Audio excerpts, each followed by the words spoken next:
But hey, this is Bartman 3010.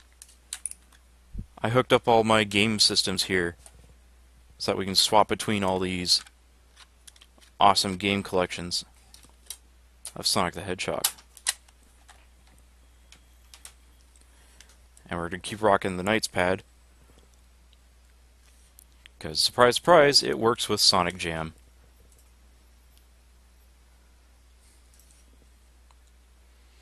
Alright, for realsies, Quake's done. Happy 20th anniversary, Quake, but you have to respect your elder and select cartridge memory. Because my CR23-2 battery is not going to keep up with us for long.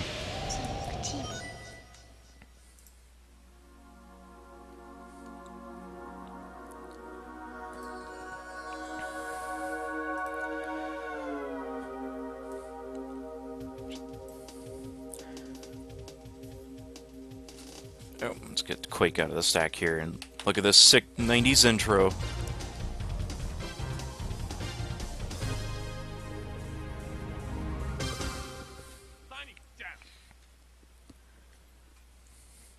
But I gotta say, Sonic Jam is probably my favorite game collection that we're going to be taking a look at today, just because of the presentation alone.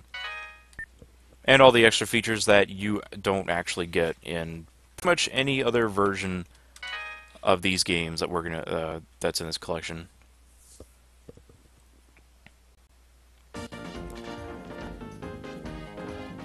You know what? I think the increased brightness actually helps this game a little bit.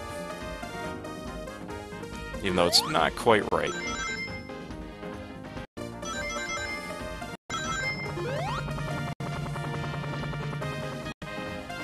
Let's see, I'm gonna turn my audio down here. But yeah, this is Sonic Jam for Saturn, which collects Sonic 1, Sonic 2, 3, and Sonic & Knuckles, and also features the lock-on technology, and introduces this 3D world known as Sonic World, which may as well be the prototype for what Sonic Adventure would eventually become. And there's not really that many games I can think of that does something like this. Now, I know there's like Ratchet & Clank and BioShock have like these concept art galleries and stuff like that. But where do I begin? There's like these different little rooms that you can go into that showcase all these special artwork and audio covering the games that are seen in this collection.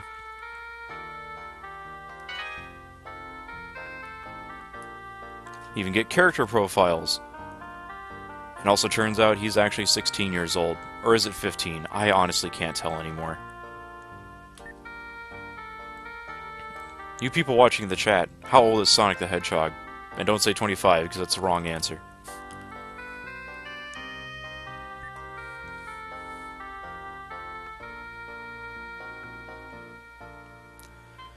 Also try to see if we can get some other folks from Retro in on this, but unfortunately it turns out people are all busy. As is our good buddy Gene, who's now over at SEGA. Being all busy on the birthday of Sonic, who knew?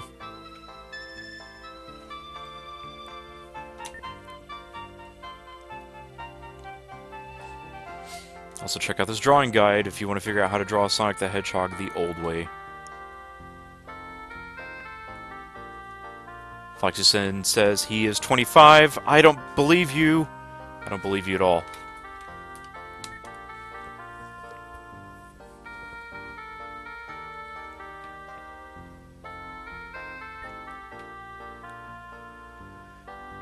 Let's see. There's other stuff in this collection too, which Brad we'll said probably take a look at.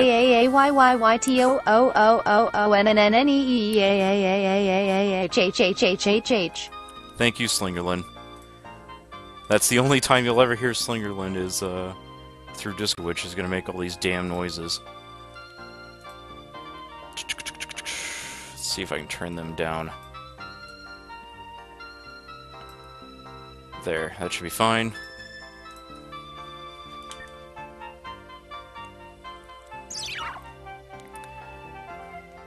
And yes, Bart Simpson isn't a 10-year-old. I mean, he shouldn't be anyway. But he has anti-growth hormones, as does Sonic the Hedgehog, who apparently got younger and had longer dreads? I don't know. Longer spikes. But yeah, that's the music station that lets you test out the different sound and music that is presented in the game.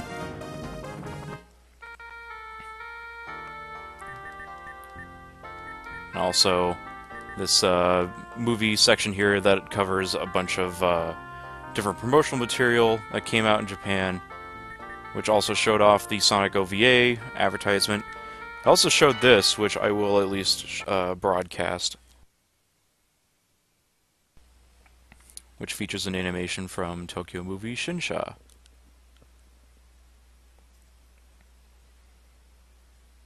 Remember, we're dealing with 1X CD technology here.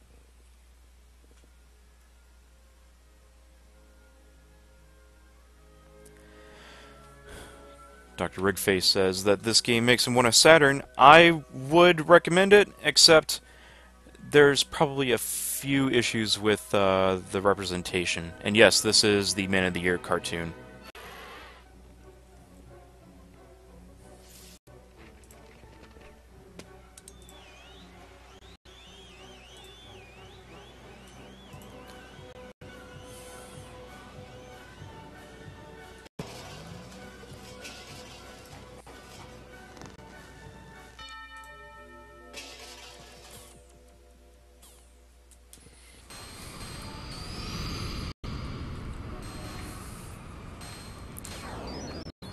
Sorry, I'm caught up watching this cartoon.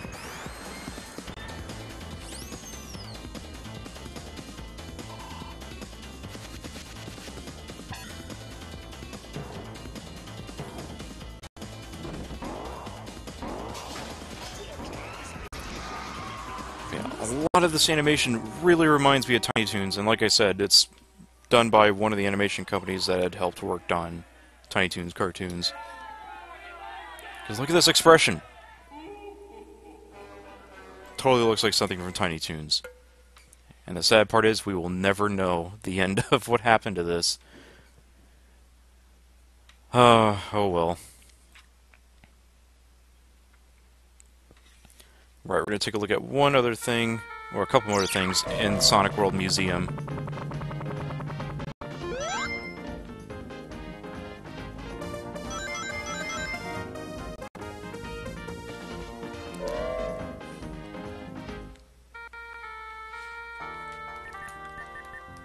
Here's just a random art gallery of different Sonic artwork, which very likely was used for magazines and postcards. And very likely a lot of this only ever showed up in Japan. I could show you the Sonic CD opening, but we will be taking a look at that later once we take a look at Sonic Gems Collection. Because, at least at this point, this was when we had the highest quality version of that animation, until we started getting, like, the Gems Collection, and then eventually we got the highest possible quality through the Taxman port.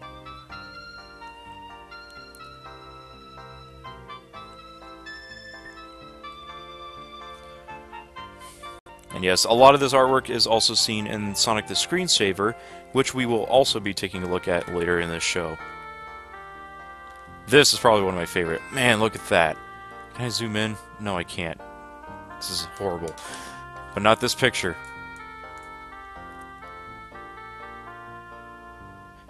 Like, I always thought that that was like a mix of 3D and 2D, but I think that is just all 2D art. There's one other one I want to take a look at, which we will get to somewhere in here.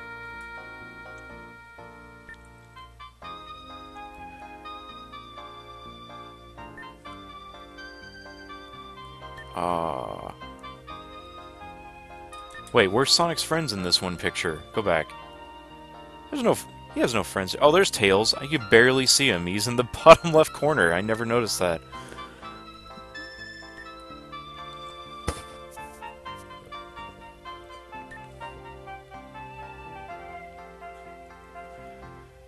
It's too bad because some of the more elaborate artwork we ever got was horribly distorted in the American instruction manuals, and that's pretty much the only stuff that we got that came to this kind of, you know, original official art. Ah, yeah, here we go. Here's a representation of Sega Joypolis. I would love to go to a building that is just all these neon colors. Some Sega Saturn ads in the back there.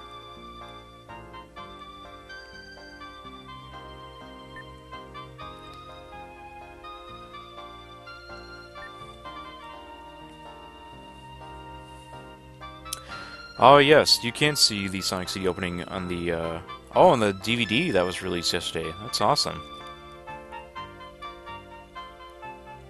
Look at that. That is quite pretty. I think that was it. Yeah. All right. So there's one thing, because I've shown this game off several times. I've never actually shown this off much. Here you're given a different set of challenges, and you unlock more as you go, but this is all of them unlocked here. So for example, if I want to go to the first goal, which is get 20 rings,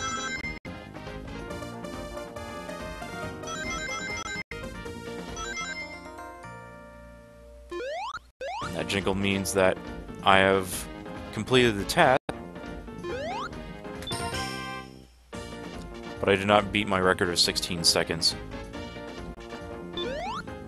Ooh. Oh, I thought I heard Tails for a second, because I want to go for Touch Miles, but I'll never be able to beat my record of 1 second. Wait. Where is he? There he is! Go, go! Oh, I missed. Only 2 seconds at 77 microseconds. And then there's other stuff like pop these balloons up here. Do that. You gotta jump on these trees.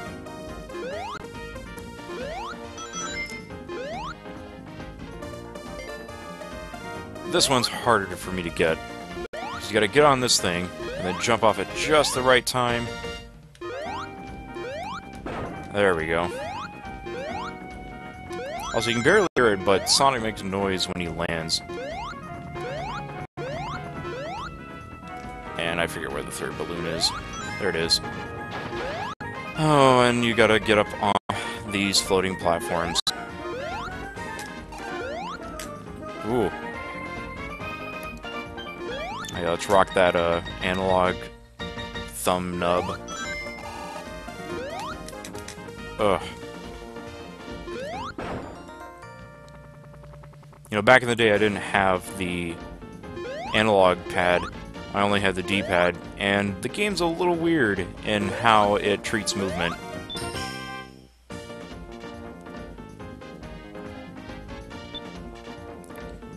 We can just barely nudge on the stick, or then just go full blast, and then he'll slow down. If you use the D-pad, which I switched to now, Sonic has to build up some speed. And it can be really tricky to keep him in the right place. So if you get this collection, get that 3D pad too. Let's see if I can do one more. There's secret cards.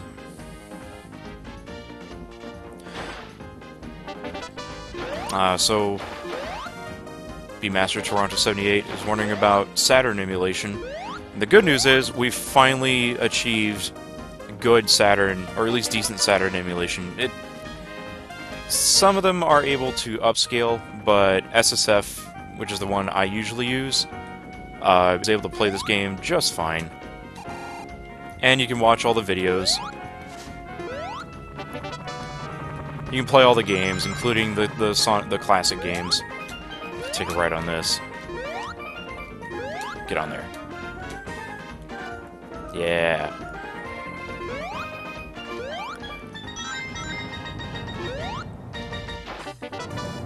Because, yeah, we're probably never going to see this collection ever again.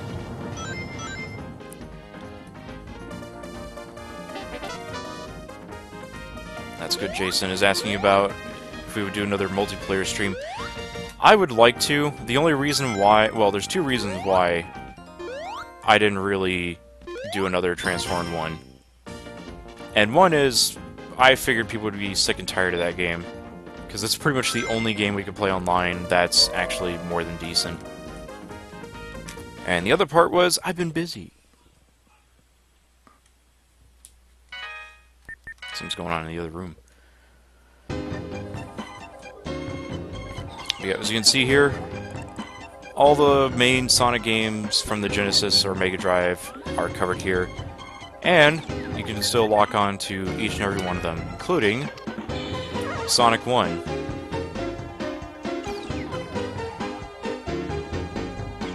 And through the power of 1X CD-ROM technology,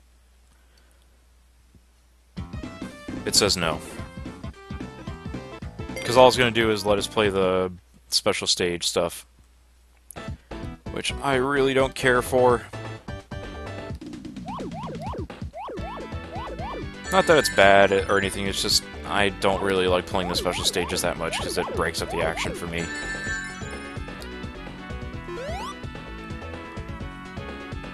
Sadly, you can't lock on Sonic & Knuckles to any other game on the Saturn or any other Genesis game, because how could you even do that?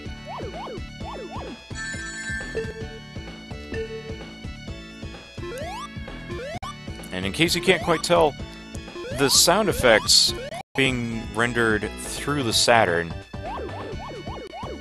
and the music is all pre-recorded.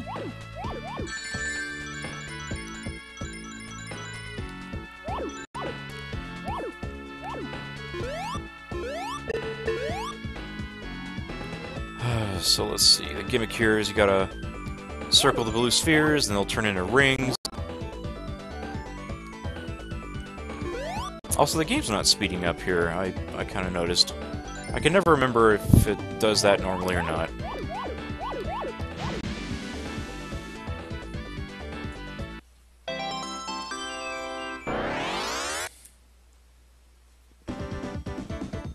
I got all 7, but not really, I just got 1.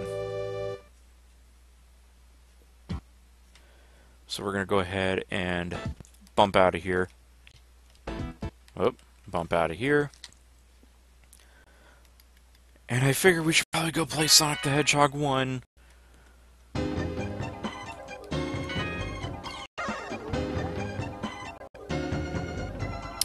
Okay, Michael Iverson says the blue spheres start spinning up in later stages, which, that sounds right.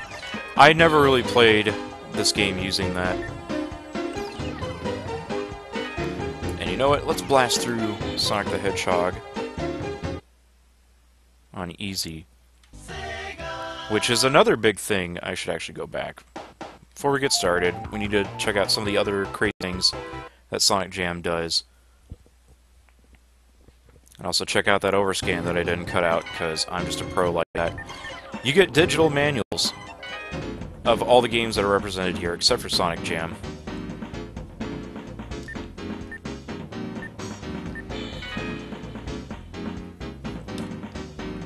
I didn't really look at the English manuals much because I already had them on the Genesis. And as you can see here, these American manuals are really lacking. There's no color. It's very plain in presentation to just give you the idea of how the game mechanics work. And it's pretty much like this for every Genesis game that had come out. If I hold the X button, I can move this square. That will let me see the entire set of pages here. And let go, and it'll zoom in on that point. Use the A and C buttons to zoom in and out.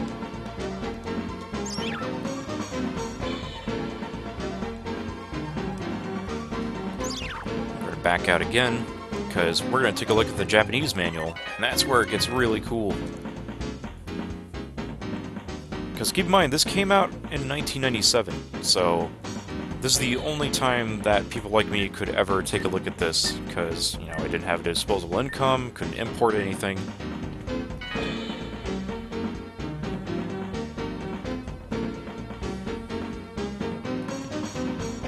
Okay, look at that color, look at the design, look how crazy this looks compared compared to everything else. And also you get this poem. Don't just sit there and waste your precious time. When you want to do something, do it right away. Do it when you can. It's the only way to live a life without regrets. Words of wisdom from our good buddy Sonic. Now, that's not even the best part of these manuals. Once I back out of here, let's take a look at how it describes all these zones. Because we only just get like these couple screenshots and Doodle Sonic. Look how cute this is. Also, Sonic can apparently talk.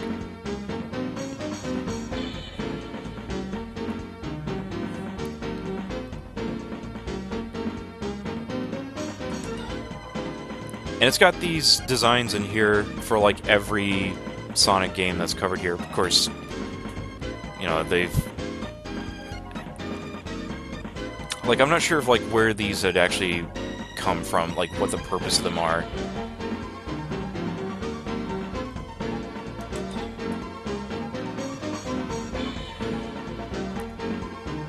Like, I don't think it's really concept art. I think it's mostly just something for us, for the players to understand some of the core mechanics, because here, you know, it's going to be talking about there's springs and spring yard zone, bumpers, there's labyrinth zone, where it has these spinning spike balls that you have to avoid while patiently waiting in water, and watch out for what happens when you're in water currents.